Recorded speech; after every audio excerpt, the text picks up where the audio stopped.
Hello, welcome back. അപ്പോൾ ഇന്നത്തെ video ഒരു പ്രത്യേകതയുണ്ട്. എപ്പോഴും പോലെ ഫുഡ് ബ്ലോഗിങ്ങോ അല്ലെങ്കിൽ ഒരു പ്ലേസ് ഒന്നല്ല.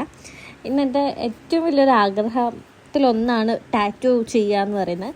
അപ്പം ഇന്ന് നമ്മൾ ഫൈനലി ഡിസൈഡ് ചെയ്ത് ടാറ്റു ചെയ്യാൻ അവിടെ എത്തി.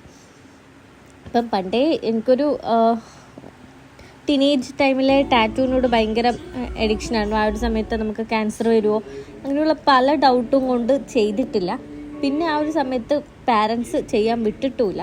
പക്ഷേ ഇപ്പം എൻ്റെ സ്വീറ്റ് ലവ്ലി ഹസ്ബൻഡ് എല്ലാത്തിനും സപ്പോർട്ട് ആയതുകൊണ്ട് അദ്ദേഹത്തോട് പറഞ്ഞപാട് ഹീസ് ഓക്കെ.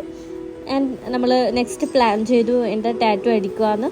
കപ്പിൾ ടാറ്റു ആദ്യം അടിക്കാമെന്നാണ് വിചാരിച്ചത്. പിന്നെ അതങ്ങ് സ്കിപ്പ് ചെയ്തു നെക്സ്റ്റ് ടൈമിലേക്ക്. പിന്നെ കുറച്ച് കോഡ്സും കാര്യങ്ങളൊക്കെ നോക്കി. പക്ഷേ ഫൈനലി എനിക്ക് ഇഷ്ടമായത്, എനിക്ക് മണ്ഡലയൊക്കെ ഭയങ്കര ഇഷ്ടമാണ്. പക്ഷേ അത് കുറച്ച് ഹെവി ആയതുകൊണ്ട് ഇതിൻ്റെ ഇൻറ്റൻസിറ്റി ഓഫ് പെയിൻ എത്ര ഉണ്ടെന്ന് അറിയാത്തതുകൊണ്ട് അത്രയും റിസ്ക് എടുത്തില്ല. അപ്പം ഞാനൊരു യൂണിലോം ഡിസൈനാണ്, ഒരു സ്പിരിച്വൽ ഗ്രോത്ത്, അതാണ് ഇതിൻ്റെ ഒരു മീനിങ്. അപ്പോൾ അതാണ് ഞാൻ ഫൈനലി ഡിസൈഡ് ചെയ്തത്. ആൻഡ് ഫൈനലി നമ്മൾ എത്തിയിട്ടുള്ളത് നമ്മുടെ ജിതിയേട്ടൻ്റെ അടുത്താണ്. ഇതിൻ്റെ ലൊക്കേഷൻ വന്നിട്ടുള്ളത് പള്ളിക്കുളം JBS കോളേജിൻ്റെ അടുത്തായിട്ട് മൈഗൾ ടാറ്റു സ്റ്റുഡിയോ എന്നാണ് ഞാൻ ടാറ്റു ചെയ്തിട്ടുണ്ടായിരുന്നത്. അപ്പോൾ എൻ്റെ ടാറ്റുവിൻ്റെ കുറച്ച് എക്സ്പീരിയൻസും കാര്യങ്ങളൊക്കെയാണ് ഇന്നത്തെ ഈ വീഡിയോയിൽ ഷെയർ ചെയ്യുന്നത്. അപ്പോൾ വീഡിയോ ഇഷ്ടപ്പെട്ടിട്ടുണ്ടെങ്കിൽ തീർച്ചയായിട്ടും ലൈക്ക് ചെയ്യുക, സബ്സ്ക്രൈബ് ചെയ്യുക, സപ്പോർട്ട് ചെയ്യുക. പുതുതായിട്ട് ടാറ്റു അടിക്കാൻ പോകുന്നവർക്ക് എൻ്റെ ഒരു എക്സ്പീരിയൻസാണ് ഞാൻ ഒരു വീഡിയോയിൽ ഷെയർ ചെയ്യാൻ ഉദ്ദേശിക്കുന്നത്. അപ്പം ഞാൻ സെലക്ട് ചെയ്ത ടാറ്റുവിൻ്റെ ആ ഒരു തിക്നെസ് കുറഞ്ഞുകൊണ്ടാണോ എന്ന് എനിക്കറിയില്ല, എനിക്ക് പെയിനൊന്നും ഉണ്ടായിട്ടില്ല. ഞാൻ ഭയങ്കര കൂളായിട്ടാണ് ഇത്. എൻ്റെ സ്മൈലി ഫേസ് നിങ്ങൾക്ക് ഈ വീഡിയോയിൽ കണ്ടാൽ മനസ്സിലാവും. അഭിനയിച്ചൊന്നല്ല, എനിക്ക് പെയിൻ ഉണ്ടായിരുന്നു. എനിക്ക് ഈ സൂചി കുത്തുന്നവരെ നോക്കുന്നത് പേടിയാണ്. നോക്കാൻ എനിക്ക് പേടിയായിരുന്നു. പക്ഷേങ്കിൽ അടിച്ചു തുടങ്ങിയപ്പോൾ എനിക്ക് വേണം. എനിക്ക് തോന്നിയത് ഒരു ഫോഴ്സ്ഫുൾ പൈപ്പ് നമ്മളെ കയ്യിലേക്ക് ശക്തമായിട്ട് വെള്ളം അടിക്കുന്ന ആ ഒരു ഫീൽ ഉണ്ടായി. അല്ലാണ്ട് എനിക്ക് പെയിനേ ഉണ്ടായിട്ടില്ല. പെട്ടെന്ന് അടിച്ചില്ല. ഏകദേശം ഒരു 2 മണിക്കൂറോളം ഈ ഒരു ഡിസൈൻ ചെയ്യാൻ വേണ്ടിയിട്ട് എടുത്തിട്ടുണ്ട്. അപ്പോഴേക്കും എനിക്ക് ഉറക്കമൊക്കെ വന്നിട്ടുണ്ടായിരുന്നു. പക്ഷേ പെയിനൊന്നും അറിയുന്നില്ല.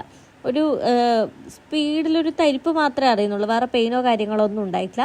അപ്പം അവർ ഒരുപാട് ഇൻസ്ട്രക്ഷൻസ് നമുക്ക് തരും. ഇതടിച്ചു കഴിഞ്ഞാൽ നമ്മൾ വാസ്ലിൻ ഒരു ക്രീം, ഒരു സ്മെല്ലുള്ള ഒരു ക്രീം തടവിയിട്ട് ആ ഒരു ക്രീമിൻ്റെ സാഷയിലൂടെ നമുക്ക് തരും.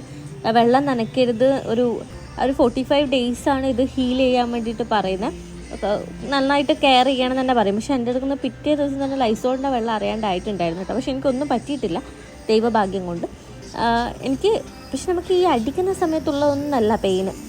എന്നോട് ഒരുപാട് ആൾ പറഞ്ഞിട്ടുണ്ടായിരുന്നു അടിക്കുമ്പോൾ ഭയങ്കര പെയിനാണ്, സഹിക്കാൻ പറ്റുന്നവർ മാത്രമേ അടിക്കേണ്ടതൊക്കെ. പക്ഷേ എനിക്ക് പെയിനേ ഫീൽ ചെയ്തിട്ടില്ല. അപ്പം ഞാൻ വിചാരിച്ചു ഞാൻ ഭയങ്കര സംഭവം, എനിക്ക് പെയിനൊന്നുമില്ല. പക്ഷെ അതിൻ്റെ പിറ്റേന്ന് ഈ അടിച്ച സ്ഥലം മുഴുവൻ അപ്പം പൊന്തിയ പോലെ ഉണ്ടായിരുന്നു. ഞാൻ വീഡിയോയിൽ ഫുട്ടേജ് വെക്കുന്നുണ്ട്. പക്ഷെ അന്നായിരുന്നു ശരിക്കും പെയിൻ. അത് മുറുകി വലിയുന്നൊരു ഫീല് അന്നാണ് കിട്ടിയിട്ടുണ്ടായിരുന്നു. പക്ഷെ വലിയ സീനൊന്നും ഉണ്ടായിട്ടില്ല. വാസലിനും ഇതൊക്കെ തടവിയിട്ട് കുളിക്കുമ്പോഴും അവരൊരു കവർ ചെയ്തിട്ട് ഞാൻ അപ്പം തന്നെ അയച്ചിട്ടുണ്ടായിരുന്നു. എനിക്ക് വേറെ ബുദ്ധിമുട്ടൊന്നും ഉണ്ടായിട്ടില്ല. ബാക്കി നമ്മൾ അവർ പറയുന്ന പോലെയൊക്കെ നിന്നിട്ടുണ്ടെങ്കിൽ വേറെ പഴുക്കോ കാര്യങ്ങളോ ഒന്നുമില്ല. ഇൻഫെക്ഷൻ വരാണ്ട് മാക്സിമം പൊടിയൊന്നും ആവാണ്ട് ശ്രദ്ധിക്കണം. നന്നായിട്ട് തുടച്ചിട്ട് വാസലിനും പുരട്ടിയിട്ട് ഞാനൊരു 1 വീക്കൊക്കെ ശ്രദ്ധിച്ചിട്ടുള്ളൂ. അപ്പം തന്നെ എൻ്റെ ഹീലായിട്ടുണ്ടായിരുന്നു. വേറെ ബുദ്ധിമുട്ടൊന്നും ഉണ്ടായിട്ടില്ല. അപ്പോൾ ഇനി നെക്സ്റ്റ് ടൈം എനിക്ക് തോന്നുന്നു കട്ടിയുള്ള പിന്നോണ്ട് അടിച്ചാലായിരിക്കും പെയിൻഫുൾ. നെക്സ്റ്റ് ടൈം ഞാൻ എന്തായാലും ഒരു തിക്കുള്ള ഒരു ടാറ്റു ചെയ്യാൻ ഉദ്ദേശിക്കുന്നുണ്ട്. അപ്പം നിങ്ങൾക്കും ടാറ്റു ചെയ്തിട്ട് എന്തെങ്കിലും പഴുത്തതൊക്കെ ആയിട്ടുള്ള അനുഭവം ഉണ്ടെങ്കിൽ തീർച്ചയായിട്ടും കമൻറ്റ് ചെയ്യുക. അപ്പോൾ ഇന്നത്തെ വീഡിയോ ഇത്രയേ ഉള്ളൂ. എനിക്ക് ടാറ്റു അടിച്ചതിനെ കൊണ്ട് ഇന്നേ വരെ വേറൊരു ബുദ്ധിമുട്ടും ഉണ്ടായിട്ടില്ല. ടാറ്റു അടിച്ച ക്ഷീണത്തിലൊരു ജ്യൂസൊക്കെ കുടിച്ചു.